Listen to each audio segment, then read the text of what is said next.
A day in my life as an BSBA student, major in Human Resource Management. For today's video nga guys, narito na naman tayo sa aking everyday routine. Today is Monday guys, kaya samahan nyo ko kung ano ang magaganap sa akin today. Hindi ko na nga naipakita sa inyo yung preparation ko bago umalis dahil nakita nyo naman na yan sa last vlog ko. Habang naglalakad nga guys, nakita ko yung bunso kong kapatid kasama yung mga classmates niya. Sinabihan ko lang naman siya guys na diretso na siyang umuwi sa bahay. And ayan guys, nandito na nga pala ako sa may CDM.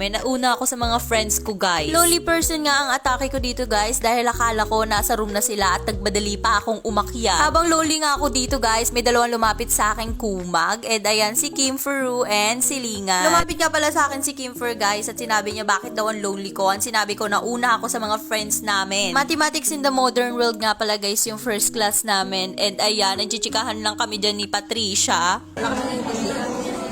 Tapos na nga guys yung klase namin sa first class, kaya ayan, naggagayak na ako, nagpapakute pa tong kasama ko dito. At hindi pa talaga yung nakontento, nag-solo pa siya. Galit yarn. Sayo-sayo na nga lang ako dito guys, dahil cleaners kami for today's video. So guys, naglilinis kami na, cleaners kami guys, ni Patricia.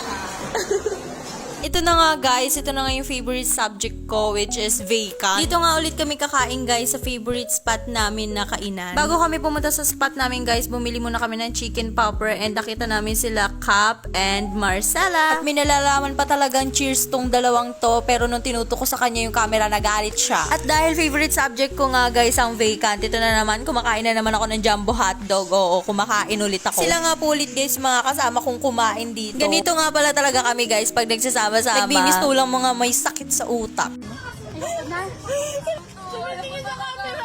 After nga namin kumain guys, nagayak na kami para proceed na sa next subject namin. Tapos na kami guys kumain. Wow! Pero bago kami umakyat guys, ito na naman yung mga kasamahan ko na mahilig sa mangga. Ay, sino to? Napakaganda naman ito. Ay dati.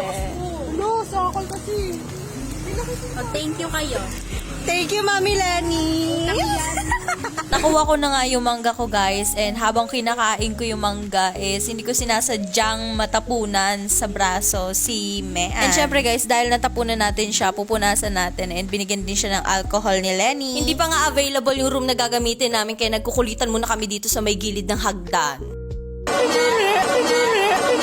Kapag sila talaga kasama ko, sumasakit yung tiyan ko kakatawa. And ito guys, preparation na nga pala ng mga reporter para sa topic na i-report nila for today. Habang kami ni Patricia guys, nagkukwentuhan nga pala kami about sa cellphone na gusto niyang bilhin. Nangangarap yarn. Ganito talaga yung ginagawa namin guys, habang wala pa yung prof, nagkukulitan at nagtatawanan kami dito sa may upuan namin. Mga nangingibabaw talaga mga bosses. And ipapakilala ko nga pala sa inyo si Raf and si Valdez. Ayun lang naman guys, hindi ko na nga na-video yung mga susunod namin na class dahil lowbat na rin ako. Uwian na nga pala namin guys, and may gustong sumama sa vlog ko.